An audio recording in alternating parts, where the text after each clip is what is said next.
Fala, fanático vascaíno, fanática vascaína, que alegria encontrar você aqui.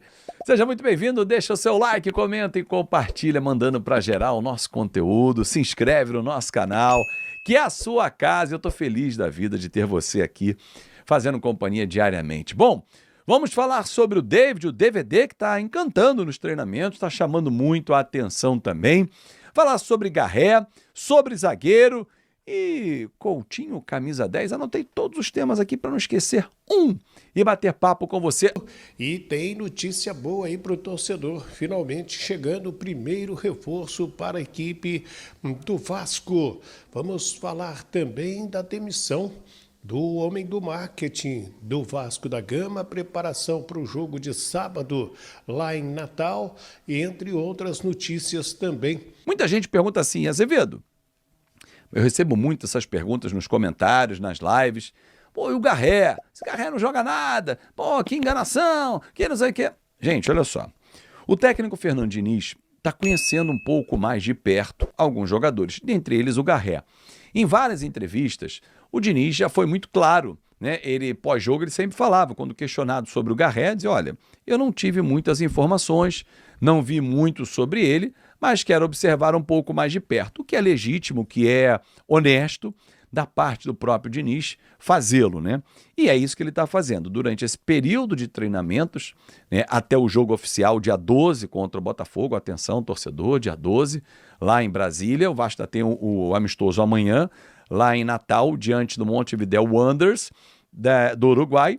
O Garré é um jogador que vem sendo observado, mas a leitura que é feita dentro do Vasco da Gama é a seguinte: o Garré não tem aquela intensidade, não é o lado de campo, foi até utilizado muito pelo Carille do lado direito, mas não tem essa intensidade. Ele é mais para jogar por dentro, podendo ser um substituto ao Felipe Coutinho, né, naquela função, mas com uma dinâmica diferente. Então o Garré está sendo reposicionado, vamos dizer assim, dentro do elenco, para que encontre o espaço.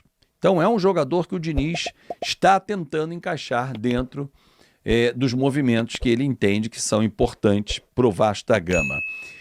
Zagueiro, gente, tem muita gente falando assim, pô, o Vasco vai contratar um zagueiro. Não vem zagueiro. A não ser que tenha uma grande oportunidade de negócio, ou o Luiz Gustavo saia, ou um dos Lucas seja negociado, mas fora isso, foco do Vasco é volante e atacante lá de campo. Esses são os focos nessa janela de transferência, até porque não há muito recurso. Então você tem que ser direto e reto e não errar o alvo. Trazer jogadores que venham ou com status de titular ou para brigar para ser titular. Entendeu? Porque, por exemplo, composição de elenco, o Vasco tem. E nesse momento está ganhando duas ótimas opções para compor o elenco e já brigar daqui a algum tempo, não sei se nesse semestre ainda, pela vaga titular. Falo do David, o DVD, e o Estrela. Um pouco mais avançado do que o outro. Aliás, jogadores que o presidente Pedrinho se identifica muito, né? E o Vasco hoje tem um olhar muito humano sobre esses atletas que vêm de grave contusão. Casos também do Paulinho, do Jair, agora o David que está recuperado, o Estrela também, o próprio Adson. Porque assim, torcedor, ninguém gosta, nenhum profissional sério, gosta de ficar fora da sua área de trabalho. Eu não sei qual é a sua área de trabalho, você pode até escrever aqui no comentário, mas você se imagina ficando 5, 6, 7, 8, 9 meses sem poder exercer a sua profissão? Claro que você vai ficar incomodado. Então assim, o Pedrinho, que passou por um grave problema quando era jogador, ele teve alguns problemas sérios na carreira, mas aquele de joelho, aquela contusão, joelho não, acho que foi a perna que ele quebrou, não foi naquela entrada violenta do zagueiro do Cruzeiro, que o tirou inclusive de seleção brasileira. Isso fez com que o Pedrinho humanizasse mais a relação presidente-jogador. Isso é muito legal, porque isso aproxima o atleta. O atleta é um ser humano, eu aqui faço várias críticas e começo a entender também que algumas fogem do tom e procuro trazer um pouquinho mais para cá, mas assim, porque há um lado do ser humano que a gente tem que analisar. Por exemplo, o Lloyd está em Angola, resolvendo um problema familiar grave. Ele precisa de apoio. Ele não podia ter viajado, cara, vai logo lá, resolve o que tem que resolver e volta para o Vasco. Não. vai lá, fique o tempo que for e resolva. Tranquilo. É diferente. Não é a relação fria do empregador e empregado. Então, assim, e o David tem se empenhado muito nos treinamentos, um jogador que teve uma lesão séria de joelho em setembro do ano passado. Então a gente está falando já de 9 meses de recuperação, que é o tempo estimado normalmente desse tipo de contusão. Então, assim, o David voltou a treinar bem e tem impressionado. Ele é muito forte fisicamente e é um jogador que será daqueles 5 titulares que estarão no banco nesse momento. Daqui a um tempo. Pode ser que não nesse semestre, porque é normal, numa volta de contusão tão grave, o cara levar mais tempo. Vídeo Paulinho, vídeo Jair. Então assim, mas se ele, digamos, está em julho, 4 de julho, daqui a 2 meses, em setembro, ele conseguiu recuperar e tal, 1 ano após a cirurgia, agora está legal. Ele vai ser importante naquela reta final para ser um substituto ao Ryan, ao Nuno, ou a quem vier para essa função também. Porque o Diniz precisa olhar para o banco e saber que ele tem ali pelo menos 5 titulares, né, que são 5 reservas, que vão entrar na equipe e não vão mudar o status. Não adianta botar o fulano no lugar do Ryan e o time cair. Aí não dá. Por isso que eu defendo os 16 titulares. Felipe Coutinho deve vestir a camisa 10, realmente. Foi uma conversa que já rolou nos bastidores com o atleta. Uma notícia que foi divulgada essa semana pelo Emerson Rocha, do Atenção Vascaínos. Mas essa mudança passa muito além. Sai do 11, vem para o 10, que era do Paê, o Paê foi embora e tal.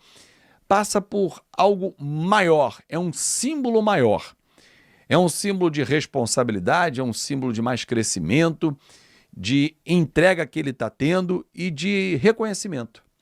Então, assim, isso tudo, esses ingredientes todos somados, fazem com que a camisa 10 seja entregue ao Felipe Coutinho. E essa é a tendência. O time trabalhou nesta quinta-feira, amanhã segue para Natal para o jogo com a equipe lá de Montevidéu, o Montevidéu Wanderers, que vai ser um jogo interessante para o Fernando Diniz fazer uma nova avaliação daquilo que foi preparado durante este período. Você está vendo aí imagens do treinamento desta quinta-feira e ainda não há a relação, né, daqueles que vão viajar. Acredito que o Fernando Diniz vai dar oportunidade a outros jogadores que estavam apenas treinando, até para ver na movimentação como fica. Vasco que retoma o Campeonato Brasileiro no dia 12 de julho, lá em Brasília, às 18h30, no Mané Garrincha, contra o Botafogo. E, sem dúvida, é um momento interessante aí para o Fernando Diniz. Ele tanto pediu esse prazo e deu folga, descanso aos jogadores e depois juntou todo mundo novamente para fazer aquele trabalho de conjunto. Ganhando ainda o Estrela, ganhando o David, jogadores que estavam no departamento médico, o Leandrinho, lateral esquerdo, que estava emprestado. Então, já são reforços também para o segundo semestre, enquanto que a diretoria segue buscando reforços. Este jogo de sábado, além de dar R$1,5 milhão para o Vasco da Gama, ele é importante para mostrar a marca Vasco no norte e nordeste do Brasil, né? Porque Rio Grande do Norte vai receber uma grande torcida vascaína, com certeza, para esta partida. E o Lloyd Augusto está liberado, tem problemas particulares e o Vasco acabou liberando o jogador para resolver a vida dele. Então, o Fernando Diniz leva um time já para pensar no Botafogo, Botafogo que não terá Igor Jesus e também o Jair Cunha. Esses dois foram vendidos para o Nottingham Forest. Já eu falo mais detalhes sobre essas duas vendas aí. Então é um jogo aguardado de muita expectativa, porque o Vasco já há algum tempo não vai a Natal e vai receber o apoio de uma grande torcida. Tenho a maior certeza disso aí, principalmente o carinho que que o torcedor tem para com o time de São Januário. Bem, vamos falar agora do reforço, né? E o Thiago Mendes, o volante em São Paulo, está acertado. Segundo o jornalista Vene Casagrande, publicou agora à noite, ele é muito bem informado. Então, por isso que eu estou dizendo que o Vasco já tem o seu primeiro reforço. O Thiago Mendes estava livre no mercado depois que saiu do mundo árabe e acertou, então, a vinda dele para o Vasco. É uma boa informação. A torcida, jogador que ganhou experiência e que pode acrescentar bastante no time do Fernando Diniz. E, enquanto isso, foi demitido hoje o Henrique Gutierrez, diretor de marketing, após mensagem na rede social com erro ortográfico. E o que mais chamou a atenção de quem acompanhou e ficou chateado. O escudo do Vasco errado e o nome do Vasco também errado. E na mensagem ele dizia da oportunidade de negócios com o Vasco. Isso causou uma repercussão muito grande e a diretoria então resolveu demitir o Henrique Gutierrez, diretor de marketing da SAF do Vasco da Gama. Então sai aí um profissional e agora o Vasco busca um novo diretor executivo de marketing para ocupar este lugar depois que foi demitido o Henrique Gutierrez. Gente, o Rodrigo é atacante do Vasco na seleção sub-15 do Brasil e ele já marcou 5 gols em 2 jogos. O Brasil ganhou de 7-0 do Galícia, ele fez um dos gols e hoje o Brasil goleou o Jacobina 13-0 e ele marcou 4 gols. Então é o artilheiro desta seleção, comandada pelo Deladeia, lá na Copa 2 de julho, que acontece até este final de semana na Bahia e é preparatório para competições internacionais da seleção. E aí, pessoal, beleza? Não se esqueçam de se inscrever no canal, deixar o seu like e ativar as notificações. Aqui trazemos notícias diárias do Vasco todos os dias para vocês. Um forte abraço, tamo junto, até o próximo vídeo.